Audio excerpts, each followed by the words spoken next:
قالوا طائركم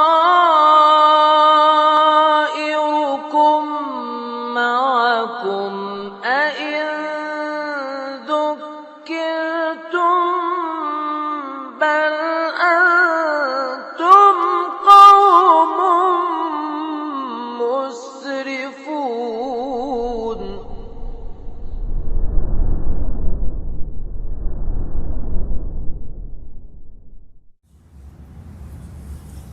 Bismillahirrahmanirrahim. Alhamdulillahirabbil alamin. Wassalatu wassalamu ala sayyidil mursalin wa ala alihi wa sahbihi ajma'in. Amma ba'd, kita lanjutkan kajian kitab Aisarut Tafasir, surat An-Nisa. Kita akan membahas surat An-Nisa ayat ke 66 insyaallah taala sampai ayat 70. أعوذ بالله من الشيطان الرجيم. بسم الله الرحمن الرحيم. ولو أنا كتبنا عليهم أن اقتلوا أنفسكم أو اخرجوا من دياركم ما فعلوه إلا قليل منهم ولو أنهم فعلوا ما يوعظون به لكان خيرا لهم وأشد تثبيتا وإذا لآتيناهم من لدنا أجرا عظيما ولهديناهم صراطا مستقيما ومن يطع الله والرسول فأولئك مع الذين أنعم الله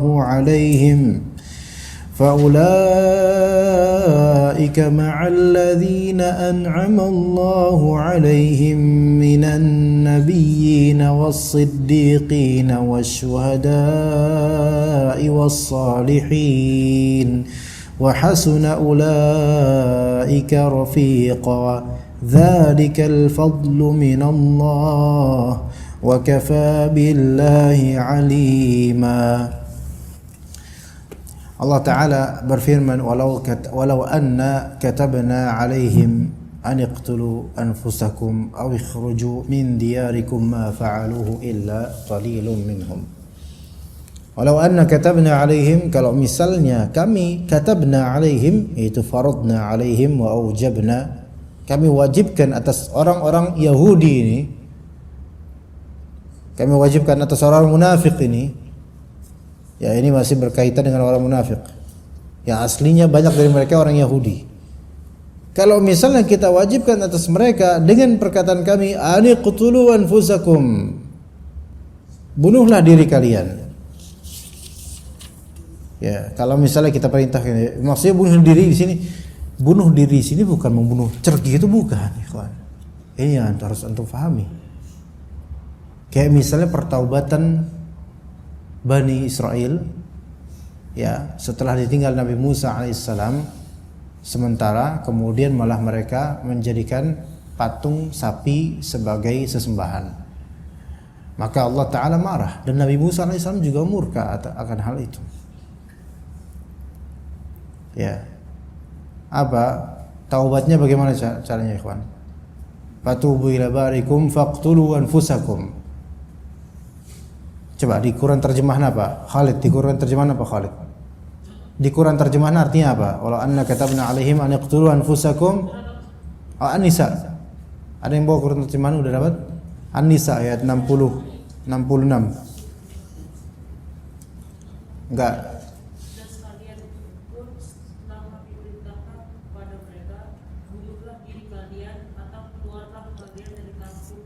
Taib, ahsan. Oleh cukup ahsan ta. Bunuhlah diri kalian, kan yang dipahami oleh Indonesia, apa orang Indonesia memahaminya? Gambarnya gimana? Bunuhlah diri kalian berarti diperintahkan oleh Allah apa? Bunuh diri, bacokin diri gitu. Enggak, bukan itu. Iya, di surat Al-Baqarah juga ana yakin seperti itu terjemahannya. Fatubu ila barikum faqtulu anfusakum. Caranya taubat kalian kepada Allah adalah bunuhlah diri kalian. Bukan begitu. Yakni maknanya adalah uqtulu ba'dukum ba'da. Itu sebagian dari kalian membunuh. Jadi caranya kalian berkumpul Dan ada sebagian riwayat Israiliyat sambil pada nutup mata atau dengan mengikat matanya nggak kelihatan. Jadi begitu. Jadi bukan membunuh di sini, jadi membunuh tapi siapapun itu. Jadi uqtulu anfusakum di sini bukan membunuh diri kalian, melainkan saling membunuhlah kalian. Jadi orang lain yang dibunuh tapi dari jenis yang sama, dari ras yang sama. Paham gak di sini, ikhwan? Dan syariat ketika itu kalau taubat dari dosa-dosa yang begitu besar, dosa-dosa syirik misalnya, itu taubatnya dengan cara uqtulu anfusakum. Orang-orang yang berbuat syirik ini mereka saling membunuh. Begitu. Ya, paham di sini, kan? Bukan bunuhlah diri kalian. Apa nusuk diri sendiri? Enggak begitu caranya. Bukan itu maksudnya. Ya. Kalau misalnya kami mewajibkan atas mereka untuk saling membunuh satu sama lain di antara kalian, ini maksudnya adalah untuk taubat, ya. Awikhruju min diyarikum, atau kalian itu keluar dari rumah-rumah kalian.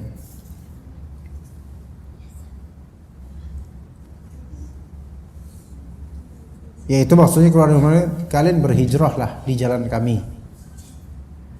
Jadi yang pertama, kami perintahkan kalian taubat dari dosa besar. Yang kedua, atau kalian hijrah. Ma fa'aluhu illa qalilun minhum. Tidak akan ada yang melakukan itu dari mereka kecuali sedikit dari mereka. Ya, kecuali sedikit dari mereka. Jadi mental Yahudi itu gini, ikhwan.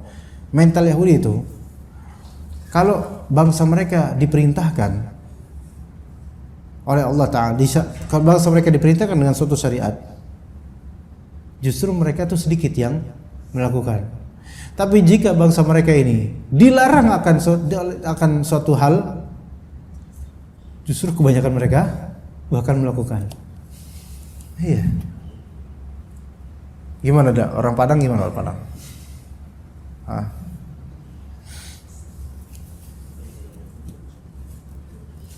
Iya, apa buktinya ya kawan? Buktinya surat Al-Baqarah ketika tentara Talut sebagai raja atau sebagai pemimpin pasukan perangnya Bani Israel ketika itu, Talut kan pengen melawan Jalut. Ya. Di surat Al-Baqarah akhir-akhir. Ya. Di juz ketiganya sekitar 4 halaman sebelum berakhir, ya. Di juz ketiga, di juz kedua akhir-akhir, ya kan? Benar apa enggak? Di juz kedua akhir-akhir, ya. Falamma fasala Talut bil junudi qala innallaha mubtalikum binahar. Enggak. Ketika Talut dan pasukannya itu ya udah keluar dari area mereka untuk menuju ke daerahnya Jalut untuk berperang, maka berkata Talut, sesungguhnya Allah itu menguji kalian dengan adanya suatu sungai ini. Ada sungai ini. Faman syariba minhu falaysa minni. Siapa yang minum dari air sungai itu, maka bukan termasuk golongan kami, kata Talut. Jadi artinya apa? Jangan minum. Jangan minum dari sungai itu. Wa man lam yat'amhu fa innahu minni illa man ightarafa ghurfatan bi yadihi. Siapa yang tidak meminumnya, maka itu baru golongan kami, ya, kecuali yang ngambil seruput-seruput. Terus apa yang terjadi? Fasyaribu minhu illa qalilan minhum. Kan dia bilang jangan minum dari sungai itu, ini ujian. Jangan minum dari sungai itu, ini ujian. Ya. Sabar. Ini ujian. Jangan minum dari sungai itu. Kita lanjut. Yang minum bukan golongan kita. Yang enggak minum, alhamdulillah, masuk golongan kita, perang yuk. Fasyaribu minhu illa qalilan minhum. Maka justru mereka pada apa? Pada berebutan minum. kecuali sedikit. Ini Yahudi banget ini. Dilarang kok malah semuanya pada berebutan. Sama kayak di ayat sihir. Ya. Wa ma unzila 'alal malakaini bi Babil Harut wa Marut. Ada malaikat turun di daerah Babilonia namanya Harut dan Marut. Yang Allah Ta'ala perintahkan sebagai ujian untuk mengajarkan sihir. Wa ma yu'allimani. Malaikat Harut dan Marut ini memang mengajarkan sihir, tapi itu perintah Allah supaya menjadi ujian buat mereka. Tidaklah malaikat tersebut mengajarkan kecuali sebelumnya pasti mengatakan, wahai Bani Israel, jangan mau ikutan kami, jangan. Kami ini fitnah, kami ini ujian buat kalian. Jangan kufur, fala takfur. Jangan kufur dengan mempelajari ini. Mereka malah justru berbondong-bondong, dilarang malah berbondong-bondong belajar sihir. Begitu ya, ikhwan. Ya, itu mental mereka. Jadi ketika walau anna katabna alaihim fiha walau kan anna katabna alaihim an iqtulu anfusakum aw ikhruju min diyarikum, ayo kalian taubat, ayo kalian hijrah. Tidak akan mereka melakukan itu kecuali sedikit dari mereka. Walau annahum fa'alu ma yu'adzuna bih lakana khairan lahum wa ashadda tathbita. Seandainya mereka itu fa'alu, melakukan apa yang dimau'izahkan, dan ma yu'adzuna bih artinya ma yu'maruna bih wa yunhauna an. Mau'izah di sini adalah artinya amar dan nahi. Amar dan nahi. Dan sesuatu yang sifatnya amar dan nahi itu pasti memerlukan fiqih. Makanya ulama dan fuqaha mereka beristinbat. Mereka mengatakan, di antaranya yang Anda dengar dari kajian Syekh Sami As-Suqair hafizallah, salah satu murid terbesar Syekh Utsaimin, bahwasanya mau'izah hasanah itu kalau cuman dikerucutkan di tema tazkiyatun nufus dan suluk itu salah. Mau'izah itu kalau dikhususkan, dikerucutkan di tema tazkiyatun nufus dan ilmu akhlak, suluk, itu salah, enggak benar. Melainkan ahkam fiqhiyah itu semuanya mau'izah hasanah. Semua hukum fiqih itu termasuk mau'izah hasanah. Bahkan masalah hukmul wata' lil haid ya kemarin, hukum begitu untuk perempuan haid ya. Itu mau'izah hasanah. Iya. Karena itu berkaitan dengan ahkam fiqhiyah, halal dan haram, amar dan nahi. Jadi seluruh perintah dan larangan kalau dibahas itu jadinya mau'izah hasanah. Ya. Maka di sini walau annahum fa'alu ma yu'adzuna bihi, seandainya mereka melakukan apa yang mereka diperintahkan dengannya, lakana khairan lahum wa ashadda tathbita, maka itu adalah kebaikan buat mereka. Jadi ibaratnya kalau kita itu ikut aja apa yang diperintahkan pada kita dan menjauhi yang dilarang, maka itu kebaikan buat kita pasti. Wa ashadda tathbita, dan hal tersebut akan membuat iman kita semakin kokoh. Jadi sebenarnya kekokohan sejati itu adalah apa? Adalah ittiba', mengikuti apa yang diperintahkan,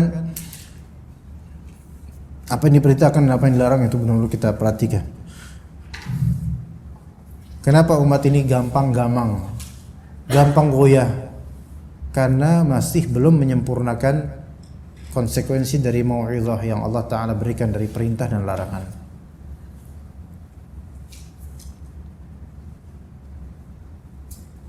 Baik, kemudian wa idzal la'atainahum min ladunna ajran 'azima.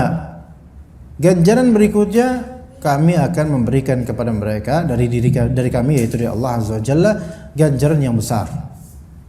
Jadi kebaikan dapat, kemudian keteguhan juga dapat, kemudian ganjaran berikutnya, dan berikutnya ada lagi wala hadainahum siratam mustaqima, dan kami akan memberikan mereka hidayah menuju jalan yang lurus. Ini berarti kalau kita sekali beramal, mengamalkan apa yang diperintahkan dan menjauhi apa yang dilarang, itu ternyata sebenarnya ada beberapa kebaikan. Di antaranya kita akan dapat hidayah.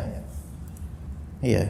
Kalau kita melakukan suatu kebaikan yang diperintahkan oleh Allah dan Rasulnya, itu akan bertalian dengan hidayah berikutnya menuju siratal mustaqim. Semakin banyak kita melakukan apa yang Allah perintahkan dan menjauhi apa yang Allah larang, maka itu akan semakin istiqamah, semakin dekat dengan istiqamah dan semakin istiqamah. Iya, begitu. Berikutnya kata Allah Azza wa Jalla, "Wa may yuti'illaha war rasula fa ulaika ma'al ladzina an'ama Allahu 'alaihim minan nabiyyin was-siddiqin wasyuhada'i was-salihin." Barang siapa yang taat pada Allah dan Rasulnya, maka mereka akan bersama dengan siapa? Bersama dengan orang-orang yang engkau berikan kenikmatan. Ini yang dimaksud dalam surat Al-Fatihah, siratal ladzina an'amta 'alaihim. Tafsirannya di sini. Siapakah orang-orang yang Allah berikan kenikmatan pada mereka? Ada 4 asnaf. Ada 4 asnaf. Yang paling tinggi yaitu nabiyyin. Ini jelas para nabi yang paling tertinggi. Kemudian yang kedua, setelahnya urutan kedua wasiddiqin, jama' dari siddiq. Apa itu siddiq? Dikatakan dalam Aisar tafasir, rajulun siddiq adalah orang yang man ghalaba alaihi sidqu fi aqwalihi wa ahwalihi likathrati ma yasduqu wa yataharra as-sidq. Itu orang yang dominan perkataan dan keadaannya itu jujur. Dominan perkataan dan keadaannya itu jujur. Jadi perkataannya sesuai dengan keadaan dirinya. Bukan hanya sebatas dalam urusan klaim tentang harta belaka, tapi apapun itu. Kayak ceramah.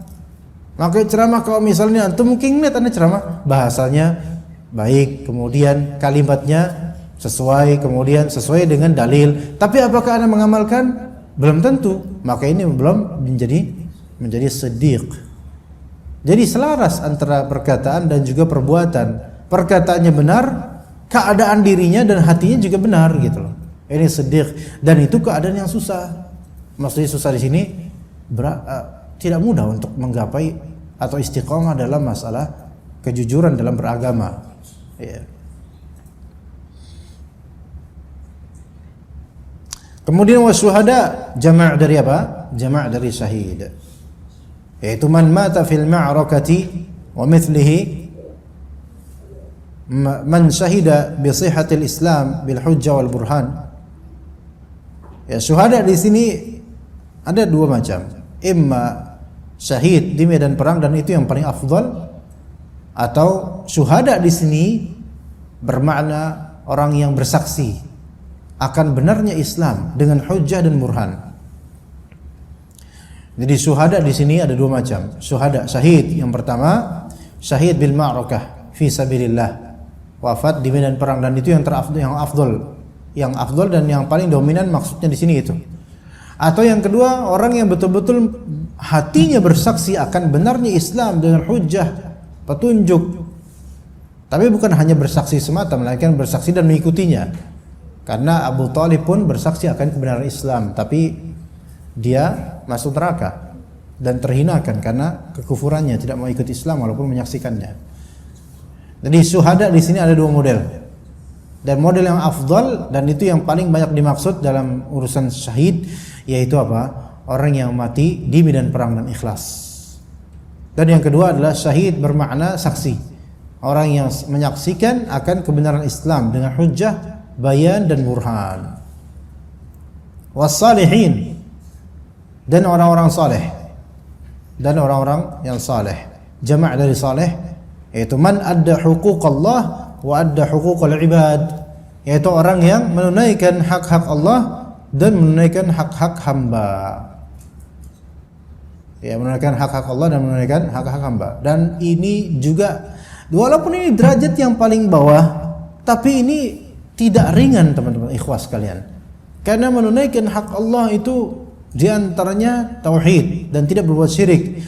Dan syirik kecil itu adalah yang paling lembut dari semua kesyirikan. Riya itu adalah syirik yang paling lembut dan bisa manusia terjerumus ke dalamnya tanpa dia sadari. Sebagaimana dikatakan seperti apa? Seperti semut hitam di atas batu hitam di kelamnya malam. Ya. Dan menunaikan hak-hak hamba ini juga berat sekali, menunaikan hak-hak hamba.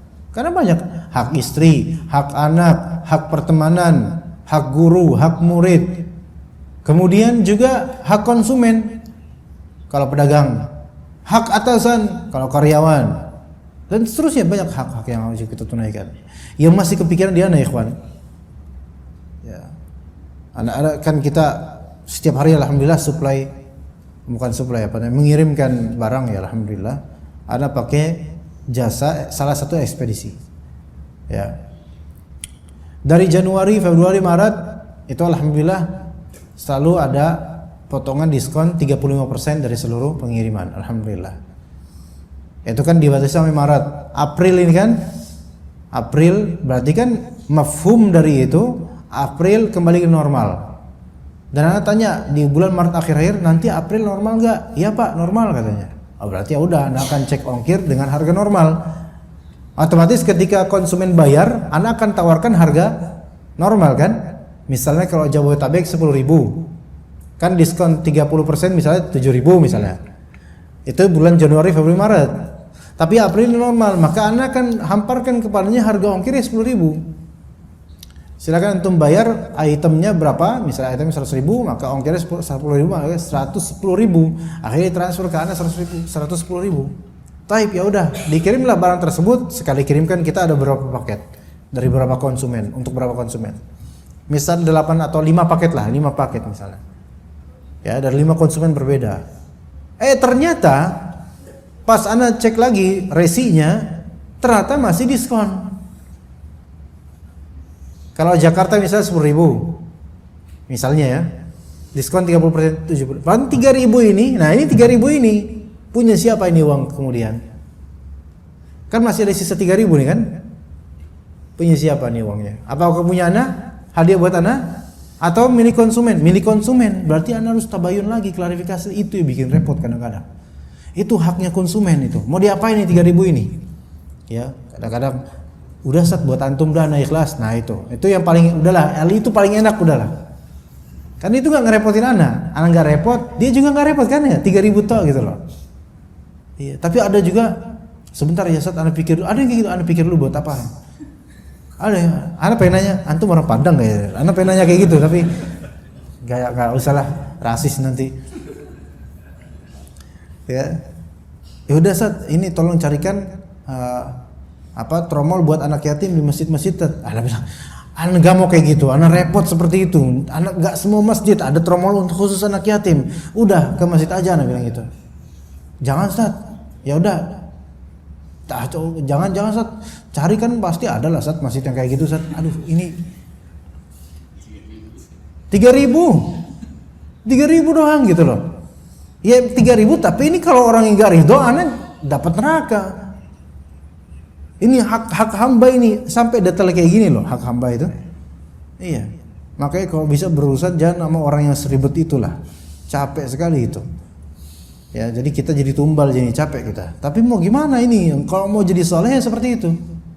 Ya. Sampai ada pembahasan di Islam itu, ada pembahasan sampai kalau misalnya kembalian boleh nggak mengembalikan dengan permen kis? Ya, apa hukumnya? Hukumnya rinci. Kalau konsumennya ridho, fadhal. Atau sebelum dari konsumen ridho. Alasannya kenapa kau pakai permen kis? Kan biasanya permen kecil yang harganya berapa tuh? Alasannya apa? Alasan yang urufnya kan apa? Nggak ada receh kan? Kalau memang nggak ada receh, baru antum fadhal tanya ke konsumen itu, mau nggak pakai permen kembaliannya? Kalau nggak mau, harus cari antum kembalian. Kalau dia mau ridho, alhamdulillah. Itu kalau kembaliannya receh ya, kembali 300. Ini kalau kembalian 5.000, nggak ada 5.000-an pakai permen kis ya. Ini namanya dagang. Itu kalau memang nggak ada receh beneran ya, kawan. Kalau ada receh, nggak boleh antum kayak gitu. Iya, karena aslinya pembeli itu nggak mau dibegitukan. Iya. Ya begitu ya. Ini masuk ke dalam hak hamba loh. Indomaret, Alfamaret misalnya. Kalau kita yang bapak-bapak nih, yang ikhwan, yang laki-laki itu biasanya apa? Ini 200 untuk apa ya? Santunan tim piatu ya Pak ya? Kita kan lah bodo amat lah ya. Tapi ibu-ibu nggak gitu. Ibu-ibu dan sebagian bapak-bapak dari suatu suku ya. Nggak gitu. Diteliti aja gitu. Tapi itu bagus meneliti itu, khawatirnya apa? Disalahgunakan gitu loh. Karena 200 dikali 100 konsumen sehari kan bisa lebih dari 100 konsumen. Apakah itu benar untuk santunan yatim piatu? Nah, gitu kan? Walaupun cuma 100 perak itu kan hak hamba gitu loh. Ya. Itu kalau mau jadi soleh kayak gitu. Jadi soleh aja itu tingkatan yang kayak gitu aja, itu berat. Gimana kalau di atasnya ya kawan? Ya. Wa hasuna ulaika rafiqa, dan betapa sebaik-baik rafiq. Ya, sebaik-baik rafiq adalah mereka, teman dekat ya, adalah mereka. Dzalikal fadlu min Allah wa kafa billahi alima. Itu adalah keutamaan dari Allah Azza wa Jalla, dan cukuplah Allah Ta'ala yang mengetahuinya. Baik, untuk tafsir Al-Aisar kita cukup sampai sini insyaallah. Kita lanjut kitab Kifayatul Akhyar. Kita lanjut pelajaran fiqh Syafi'i dari kitab Kifayatul Akhyar.